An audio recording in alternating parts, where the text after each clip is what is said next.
পররাষ্ট্রমন্ত্রী আব্বাস আরাগচি বলতেছে যে এই যুদ্ধটা আমেরিকা এবং ইরান এই দুই জাতির উপর চাপায় দেওয়া হইতেছে, অর্থাৎ এই যুদ্ধটা ইরান এবং আমেরিকা তারা চাইতেছে না, বরং অন্য কেউ ওর চাপে তারা এই যুদ্ধটা করতে বাধ্য হইতেছে। আবার এদিকে ওমানের পররাষ্ট্রমন্ত্রী বলতেছে যে আমেরিকা তার নিজের পররাষ্ট্রনীতির উপর যে দখলটা ছিল সেই দখল হারায় ফেলছে। আসসালামু আলাইকুম রহমতুল্লাহ, আমি মোহাম্মদ বাজিদ, যুক্ত আছি ঢাকা থেকে। ইরান যুদ্ধের তৃতীয় সপ্তাহে, ইরান আমেরিকা যুদ্ধের তৃতীয় সপ্তাহের বিশ্বের হালচাল নিয়ে আজকে আলোচনা করব। আজকে যে বিষয়গুলো আলোচনা করব, অর্থাৎ লারিজানিকে কেন হত্যা করা হলো, লারিজানি কেন এতটা গুরুত্বপূর্ণ ব্যক্তি ছিল ইসরায়েল আমেরিকার কাছে, তারপর বলবো ইরানের সবচেয়ে কঠিন পরিস্থিতিটা কি হইতে পারে। বর্তমান ইরানের যে অবস্থা, এটা দেখা যায় মোটামুটি কঠিন পরিস্থিতির চেয়ে কম না, কিন্তু সর্বোচ্চ কঠিন পরিস্থিতিটা কি হইতে পারে সেইটা ব্যাখ্যা করব। আর একটা হচ্ছে সাউথ পার্স যেই গ্যাস ক্ষেত্রটা ইরানের সাউথ পার্স যে গ্যাস ক্ষেত্রে ইসরায়েল আক্রমণ করছে, এবং এর ফলশ্রুতিতে ইরান কাতারের যেই গ্যাস ক্ষেত্রে আক্রমণ করছে, এইটার পরিণাম কি হইতে পারে সেই ব্যাপারে আলোচনা করব। ইরানের সাউথ পার্স গ্যাস ক্ষেত্রটা বিশ্বের সবচেয়ে বড় গ্যাস ক্ষেত্র, এবং এখান থেকে ইরানের 70% গ্যাস এই ক্ষেত্র থেকে আসে। এই গ্যাস ক্ষেত্র থেকে ইরানের 70% গ্যাস ক্ষেত্র আসে। এবং এইটা যদি দেখতে চান, আপনাদেরকে ম্যাপের মাধ্যমে আমরা দেখাবো। এই গ্যাস ক্ষেত্রটা কাতার এবং ইরানের সীমান্তবর্তী, অর্থাৎ উপর থেকে যদি দেখেন যে কাতার এবং ইরান দুই জায়গা থেকে দুইজনে গ্যাস উত্তোলন করতেছে, কিন্তু মূলত ব্যাপারটা হচ্ছে এই জায়গার গ্যাস ক্ষেত্রটা নিচে দেখেন, নিচে একদম একটা গ্যাস ক্ষেত্র, অর্থাৎ একটা গ্যাস ক্ষেত্র এটা এত বড় যে দুইটা দেশে পৌঁছে গেছে, এবং দুইটা দেশ সেখান থেকে গ্যাস উত্তোলন করতেছে, এবং বিশ্বের সবচেয়ে বড় গ্যাস ক্ষেত্র এইটা। আর এইটা নিয়ে কাতারের সাথে ইরানের আগেও বিরোধ ছিল, কিন্তু কাতারের উপর ইরান যে আক্রমণটা করবে, তাছাড়া আজকে ট্রাম্প সাহেব জানিয়েছে যে ইসরায়েল ইরানের এই গ্যাস ক্ষেত্রে যে আক্রমণ করছে সেটা আমেরিকাকে জানানো হয়নি, আমেরিকার অনুমতি ছাড়াই আক্রমণ করছে। আবার ইসরায়েল নিজেও বলছে যে আমরা সবসময় আমাদের সব অভিযানগুলো আমেরিকার সাথে নেগোসিয়েশন করে করি না, আমরা আমাদের নিজেদের মধ্যে অনেক সময় সিদ্ধান্ত নেই। এই ক্ষেত্রে ইসরায়েল আমেরিকাকে থাপ্পড় মারলো। আবার যখন ইরান কাতারে আক্রমণ করলো, কাতারের সাথে ইরানের সম্পর্ক অনেক ভালো। ইতিপূর্বে যখন কাতারকে আমিরাত এবং সৌদি আরব একবার অবরোধ দিয়েছিল, তখন ওই সময়টাতে কাতারের পাশে দাঁড়িয়েছিল মতো দুইটা মুসলিম রাষ্ট্র, একটা হচ্ছে ইরান এবং আরেকটা হচ্ছে তুরস্ক। ইরানের মাধ্যমেই তখন কাতারের যে সকল স্বাভাবিক নিত্য প্রয়োজনীয় দ্রব্য সেগুলো ইরান ওই সময় সরবরাহ করতো, এবং অন্যান্য মুসলিম রাষ্ট্রগুলো তাকে অবরোধ দিয়েছিল। এই এরকম একটা ভাতৃপ্রতিম দেশের সাথে কিভাবে ইরান আক্রমণ করলো, এই ব্যাপারটা নিয়েও কাতার অত্যন্ত ক্ষুব্ধ হয়েছে। কাতার এখন তাদের যেখানে আছে, তাদের প্রাথমিক একটা স্টেটমেন্ট, কাতারে থাকা সকল ইরানি কর্মকর্তাকে তারা অবাঞ্ছিত বলে ঘোষণা করেছে, এবং তাদেরকে 24 ঘন্টার ভিতর কাতার ছাড়া আহ্বান জানিয়েছে। কাতার ছাড়া ইরান যাইতে নির্দেশ দেওয়া হয়েছে তাদেরকে। কূটনৈতিক ভাষায় এটাকে সম্ভবত পার্সোনা নন গ্রেটা বলা হয়। হ্যাঁ হ্যাঁ, পার্সোনা নন গ্রেটা, অর্থাৎ অবাঞ্ছিত ঘোষণা করা হয়েছে, এবং তাদেরকে তাদের দেশে যাওয়ার আহ্বান জানানো হয়েছে। এই ঘটনাতে ট্রাম্প নিজেও হকচকিয়ে গেছে, কেননা এই ইরানকে যখন আক্রমণ করলো ইসরায়েল, তৎক্ষণাৎ ইরান সৌদিতে আক্রমণ করলো, কাতারে আক্রমণ করলো, এবং মোটামুটি প্রায় আরব রাষ্ট্রের সবগুলো তেল ক্ষেত্রে সে আক্রমণ করছে।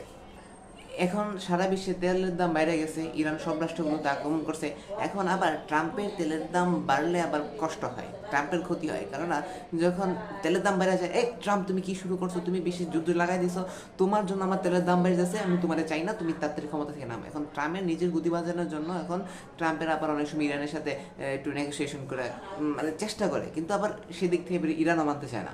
এইদিকে ইরানের হামলায় কাতারের 17% এলএনজি, অর্থাৎ যেই কি বলে একটা গ্যাসকে তরল করা হয় যেটা, সেই এলএনজি উৎপাদনের 17% বিকল হয়ে গেছে। সেটা এখন মেরামত করতে কমপক্ষে 3 থেকে 5 বছর লাগবে। কাতারের কর্মকর্তা বলতেছে যে আমরা এটা কখনো আশা করতে পারি নাই যে ইরান আমাদের উপর আক্রমণ করবে। এখন এই যুদ্ধের চূড়ান্ত পরিণতি কি হইতে পারে, এই যুদ্ধটার মোড় কোন দিকে যেতে পারে, সেই ব্যাপারে আপনাদের সাথে আজকে আলোচনা করবে আমাদের তানভীর ভাই। বর্তমান ইরান ইসরায়েল যুদ্ধটা যেই দিকে ধাবিত হচ্ছে, এখানে খুবই একটা ভয়াবহ দিকে ইরান ও ইসরায়েলের যুদ্ধটা ধাবিত হচ্ছে। আপনারা দেখতে পাচ্ছেন যে ইরানে এই পর্যন্ত প্রায় 7,000 লক্ষ্যবস্তুতে আক্রমণ করেছে। আক্রমণ করতে করতে, টার্গেট কিলিং করতে করতে পুরো ধুমড়ে মুচড়ে দেওয়া হয়েছে ইরানকে। যদিও বাংলাদেশি মিডিয়াগুলো ইরানকে ফেপে ফুলে ফাঁপিয়ে অনেক বড় কিছু করে দেখানো হচ্ছে, কিন্তু আলটিমেটলি ইসরায়েল এবং আমেরিকার ইরান খুব একটা কিছু ক্ষতি করতে পারেনি। আপনি ধরেন একটা মিসাইল ইসরায়েলের একটা ভবনে হিট করলো, এটা ঘুরে গেল, এখানে আপনি একটা ফটোশুট করে বললেন যে ইসরায়েল গাজায় পরিণত হয়ে গেছে। আলটিমেটলি না, ইসরায়েলের ভিতরে প্রচুর বাংকার আছে, সব নাগরিক বাংকারে গিয়ে আশ্রয় নিয়েছে। আপনি 2-4-5টা নাগরিককে হত্যা করতে পারলেন না, সামরিক ব্যক্তিকে হত্যা করতে পারলেন না, মানে কিছুই করতে পারলেন না আলটিমেটলি। এরপর আমরা গতকালকে দেখেছি ইরান যেভাবে প্রায় 9টা আরব রাষ্ট্র আক্রমণ করেছে। এতদিন পর্যন্ত আরব রাষ্ট্রগুলোতে ইরান আক্রমণ করত আমেরিকান ঘাঁটিগুলোতে, কিন্তু এখন আক্রমণ করা হচ্ছে আমেরিকান অর্থনৈতিক যে প্লান্টগুলো সেখানে। কারণ গত রাত্রে আমরা দেখেছি যে ইসরায়েল আক্রমণ করেছে ইরানের গ্যাস ফিল্ডে।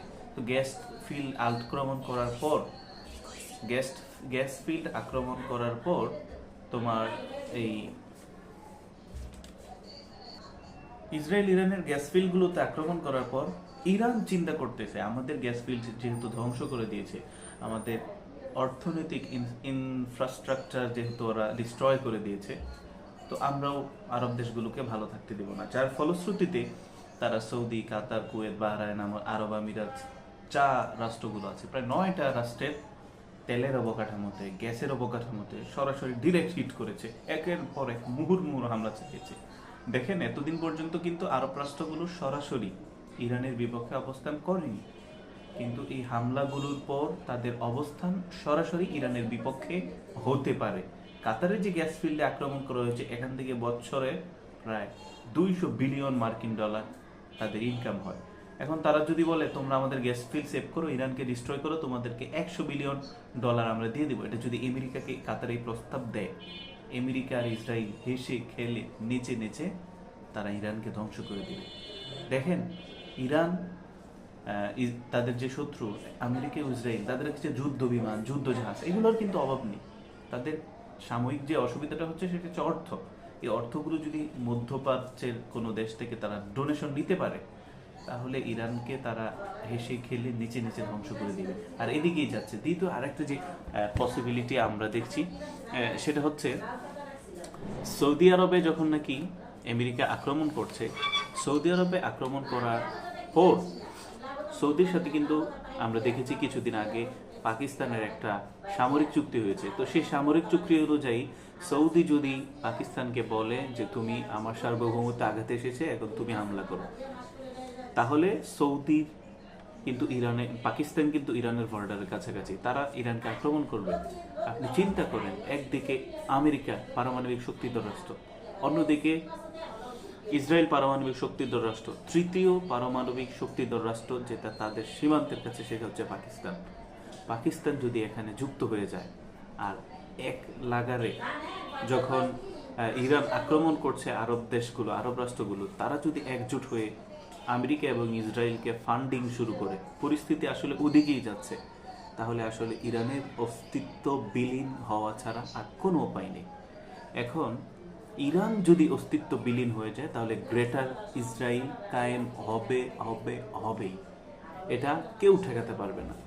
ইসরায়েল তখন প্রত্যেকটা আরব রাষ্ট্রগুলোতে গিয়ে এমনভাবে আক্রমণ করবে, মানুষ যেমন তার মামার বাড়িতে গিয়ে খেয়ে দিয়ে ফিরে আসে, ঠিক তেমনভাবে ইসরায়েল প্রত্যেকটা আরব রাষ্ট্রকে ডিস্ট্রয় করে দিয়ে আনন্দে ফিরে আসবে। এই দিকে যাচ্ছে আমাদের বিশ্বযুদ্ধ। টার্কি এখন পর্যন্ত অনেক ট্রাই করতেছে এই যুদ্ধ যাতে মুসলিমরা মুসলিমদের বিরুদ্ধে না দাঁড়ায়, এটা খুব ট্রাই করতেছে। অলরেডি টার্কির রাষ্ট্রদূত সৌদি আরবে অবস্থান করছে, কিন্তু ইরানের এখন নেতৃত্ব শূন্যতার কারণে তারা ভুল পলিসি গ্রহণ করে তারা সৌদি বা বাহরাইন, কাতার, কুয়েত সহ অন্যান্য রাষ্ট্রগুলোতে যেভাবে একযোগে আক্রমণ করতেছে, আসলে আপনি যখন এই পলিসি গ্রহণ করবেন, আমি তো ধ্বংস হয়ে যাব, তোমাদেরকে সবাইকে নিয়ে ধ্বংস হব, আসলে আপনি এই যখন মূলনীতি ফলো করবেন, তখন আপনি আসলে ধ্বংস হবেন, সবাই ধ্বংস হবে না। ভালো থাকবেন। আসসালামু আলাইকুম ওয়া রাহমাতুল্লাহ।